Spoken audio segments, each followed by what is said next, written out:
Stand by to jump into hyperspace on this week's SF Scene. Luc Besson's Fifth Element has arrived. Is there life on the Red Planet?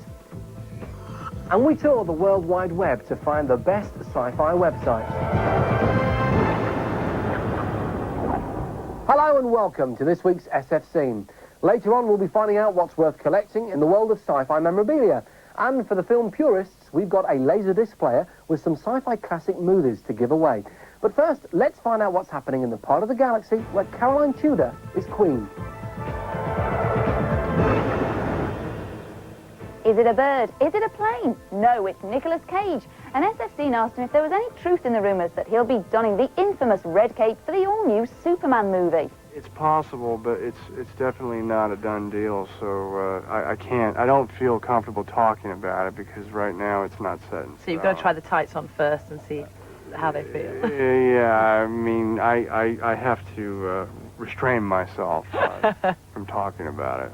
Word from Hollywood has it that Mars Attacks director Tim Burton will oversee the production on the strict condition that ex-Superman star Christopher Reeve has a part in the movie in honour of his past performances as the Man of Steel. This week, SF Scene went to see a man about a dog, and what a special dog he was too. Bob Baker, one of K9's original creators, is planning a new 4-part TV series featuring the Doctor's mechanical best friend. The Adventures of K9 will be piloted later this year with an anticipated 7-figure budget. The original K9, who is celebrating his 20th birthday this year, refused to comment. A consortium of British scientists are hoping to find life on Mars as part of a project to launch an unmanned research vehicle to the Red Planet. The mission, being planned by the Mars Express programme, part of the European Space Agency, hopes to reach the planet in the year 2003, and the mission will analyse rock and soil samples for evidence of life. Providing the ESA can finance the mission in time, Europeans could beat America to the surface of Mars by 2 years. Keep your eyes right here, because later on in the show we'll be revealing some startling new evidence of possible life on Mars. It seems that sci-fi babes are still girls to get hot ratings in this world and many others. According to a recent survey in British men's magazine FHM last year, the X-Files flame-haired temptress Gillian Anderson was voted the world's sexiest woman by FHM's readers. This year, however, Gillian has been knocked off the #1 spot by another sci-fi glamour girl. It seems that the most sought-after woman in the universe is the Daily Planet's intrepid reporter Lois Lane, played by Terry Superman Hatcher. And Thunderbirds are go, but this time there'll be no strings attached. The search is on for a fleshier kind of cast as Working Title Films announced that they'll be making the movie version of yet another 60s cult TV classic. Real brothers are being hunted down to play live versions of the hero puppets, the Tracy Brothers. So far, bets are on as to whether they could be played by the McGann boys on this side of the Atlantic or the Baldwin brothers in the States. Production on the film is due to start soon in time for a 1998 release. You called, milady? Yes, Parker. Get the Rolls-Royce. We are going for a little drive. A little drive is exactly what London's infamous nightclub Madame Jojo's did to promote their new cabaret night, Return to Planet Jojo's. The club's drag artistes invaded London's Soho Square to launch the sci-fi spectacular. Large cars and even larger hairstyles were order of the day, as the boys glammed it up as Darth Vader, Princess Leia and the alien femme fatale from Mars Attacks. Onlookers were obviously dazzled by the glare of lightsabers, or was it the lip gloss? For more details on this or anything else on the programme, you can check out Dominion Teletext on page 225 or look up our website. Well, Luc Besson's The Fifth Element has finally arrived in Europe, and SF Scene cameras were at the British premiere to capture the glamour and the excitement. We also sent some of our SF Scene reviewers to find out for themselves if The Fifth Element is huge hype or brilliant blockbuster.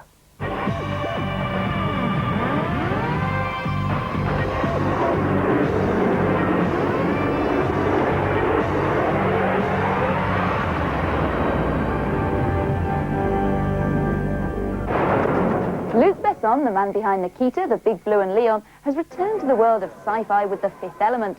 And despite a critical thumbs down, the stars couldn't contain their enthusiasm at the film's glitzy European premiere. I love Luc Besson. I think he's fantastic. I love all his films, and it's got a certain edge to them that are very different from everyone else. So.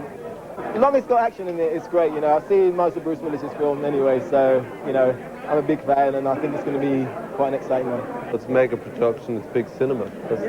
Why not? And action! Roll.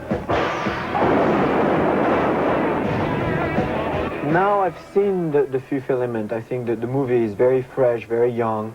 It's like a big new ride at an amusement park. It's like a big new roller coaster that you go on, and it's up and down. It's just insane and bright and fast and noisy and upside down and cars flying around and buildings going 600 stories. I mean, it's insane. It's the 23rd century. It's very spiritual, the movie. And it's good old-fashioned, good conquering evil. Zero correct! I play a character called Corbin Dallas, ex-Federation fighter pilot. Now drives a cab in the 23rd century, New York City. There's a lot of funny beats in it, you know, woven into this tapestry of love and war and future and flying spaceships. So start melting, ladies, because the boy is hotter than hot. He's hot. But what about all those funky futuristic costumes? That inimitable Gallic charmer Jean-Paul Gaultier was on hand to lend his creative talents to Besson's futuristic vision of the 23rd century. Pop it, D-man! Jean-Paul Gaultier is a sweet angel. He's so sweet and he worked a lot. He designed, I don't know, maybe 200 or 300, costumes for the movie. So we opt for the solution where there is a mix of futuristic, past and present, all that mixed together. And for example, like some of the outfit, for example, the military, the mentality doesn't change, so they will not change, so they will be dressed all the time the same. So, how did our SF Scene reviewers rate the film? The very basic storyline is there's this big, hickey, scary, amorphous thing that hangs around outside the universe. Every 5,000 years, gets to sneak through and could basically wipe out the whole of the planet. And to counteract this, there's this fifth element, the normal elements being earth, air, water, fire. And the fifth element is a supermodel, as it obviously would be. It was all very enjoyable, and I think it's one of the best films I've seen this year. Good cast, good chemistry, and the star is Bruce Willis. Hi. Kind of, sort of peroxide smirk. I mean, it's very much his die-hard, persona, but strange orange vest he wears for a lot of it, but, fine. And Mia Jovovich. I play a mix between a lion cub, a bird, and an Ewok. Speaks very strange language, sort of.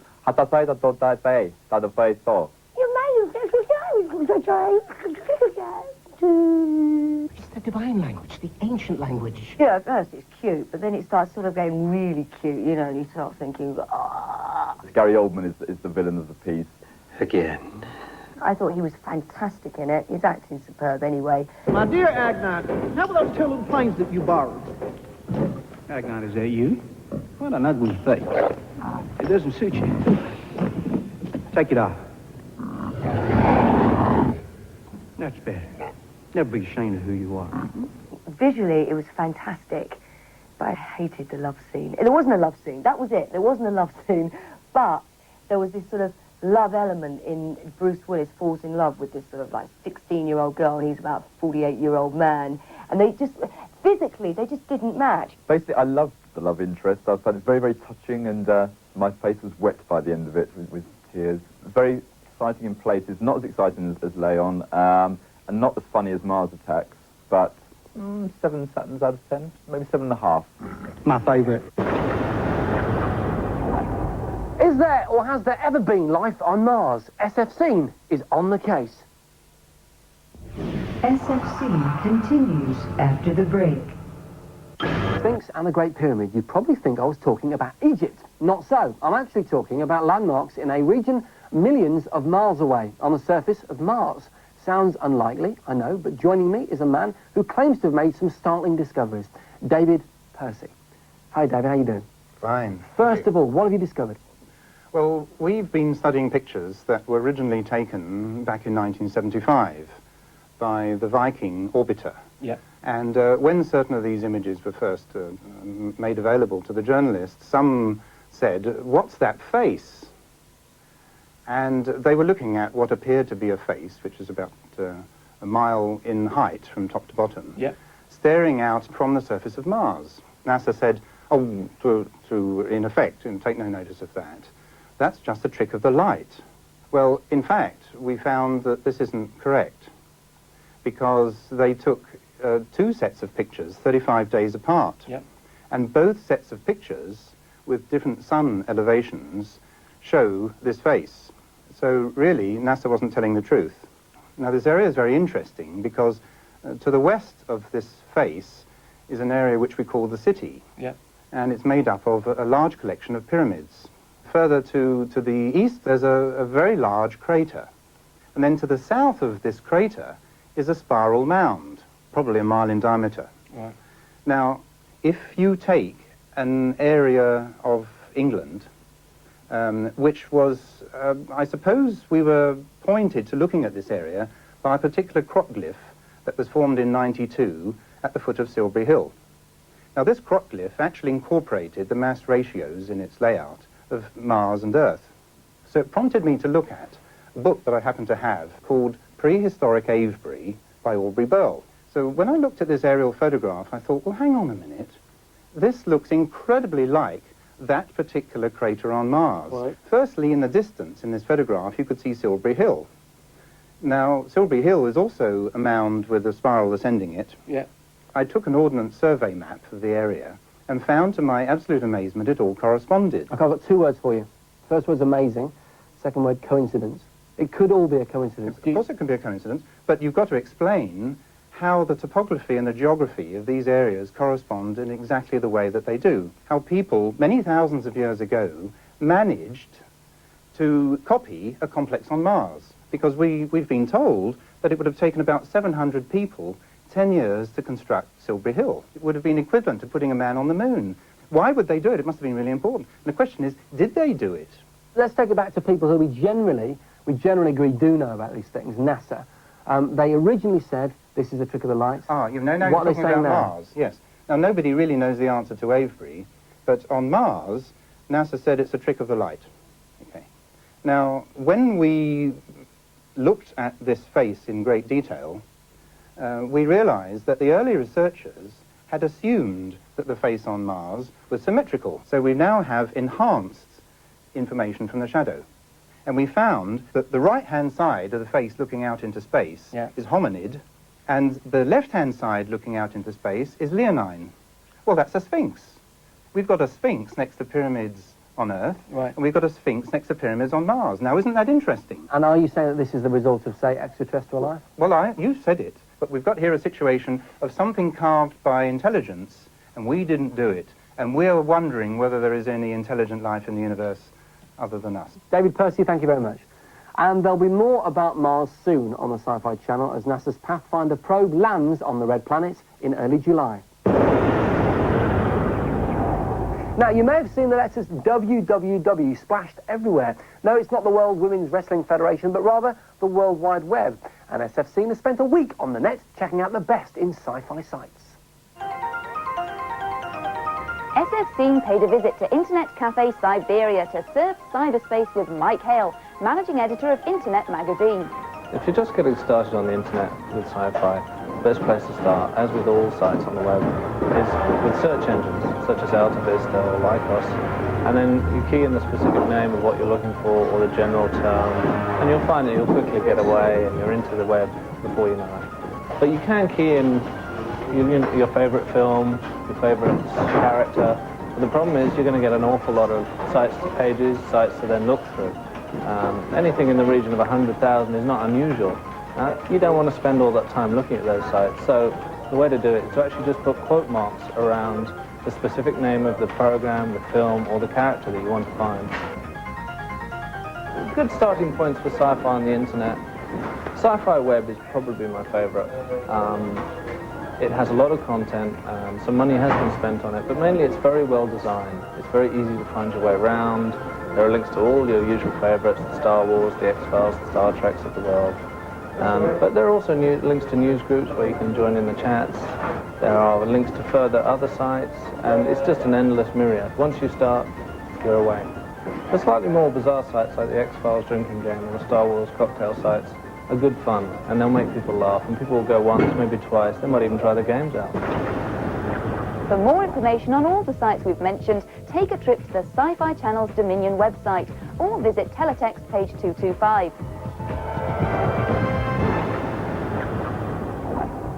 Coming up on SF Scene, we've got a Laserdisc to give away, plus something valuable may be lurking in your loft.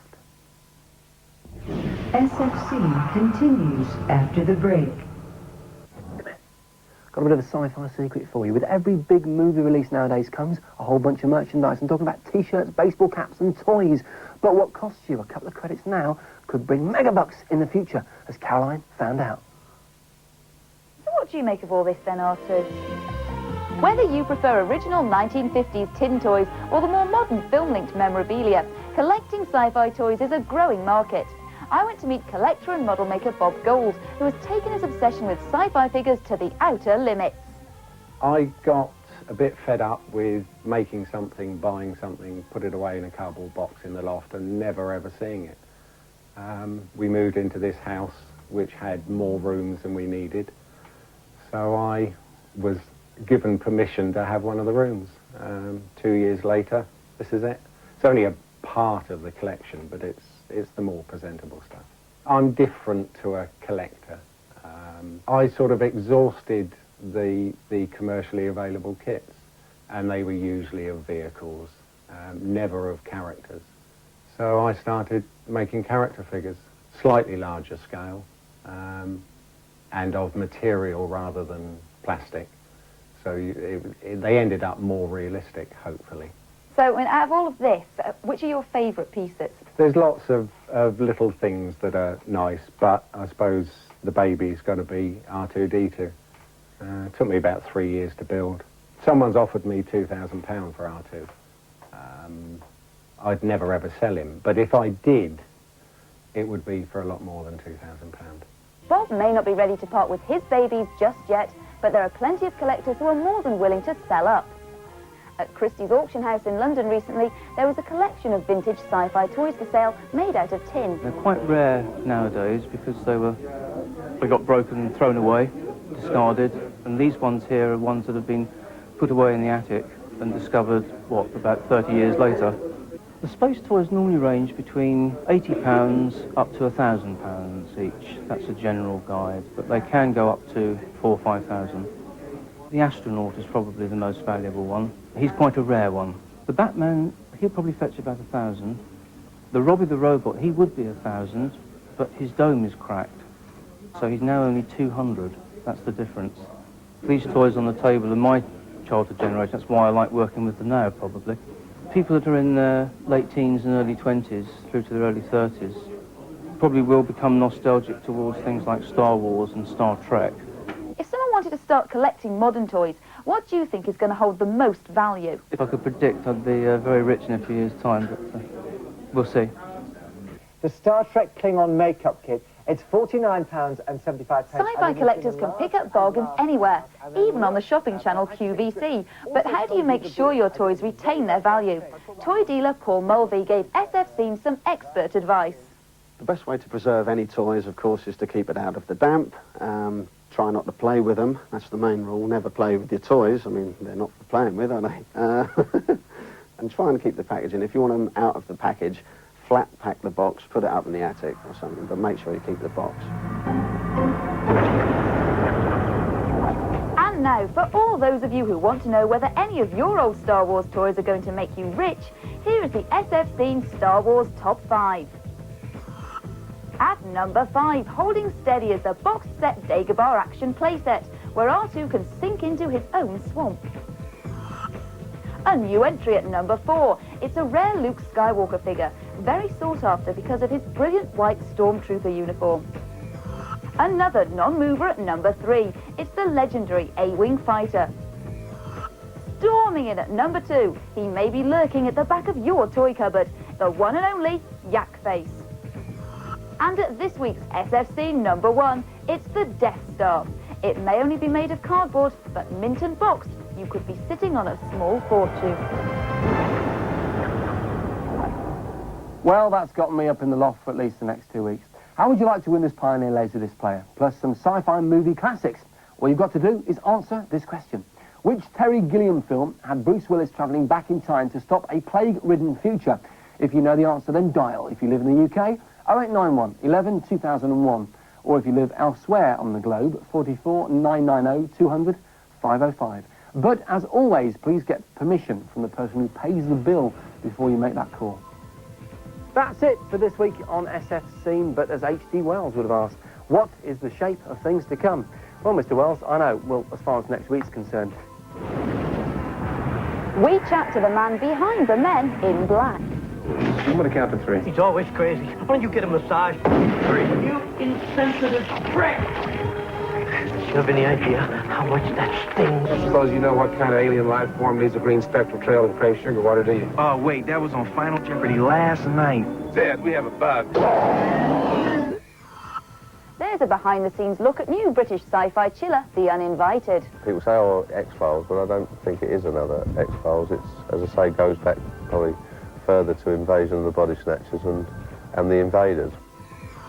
We're lost in space. Evil knows evil. And there's a bit of monkeying around. It was a TV show. No, this was a direct assault from the cosmos. He was under control of aliens. Yes, ladies and gentlemen, the universe is trying to move into your neighborhood. Here we come, walking down the street. We get funniest looks from everyone we meet. Stand by. Truth is stranger than fiction. Discover mysteries, magic, and miracles next. We did have a television. I think we were the first family in our, certainly in our street, perhaps in our village, to have a telly. But yeah, I think again I'd say it's probably Doctor Who. You know, I did the classic thing. I hid behind the studio couch when the Daleks first came on. You know, what's that? And as it's SF Scene Programme 6, we celebrate 30 years of The Prisoner. That's it from me, but remember, I'm not a number, I'm a free presenter. Unless, of course, you involve my agent. See you next week.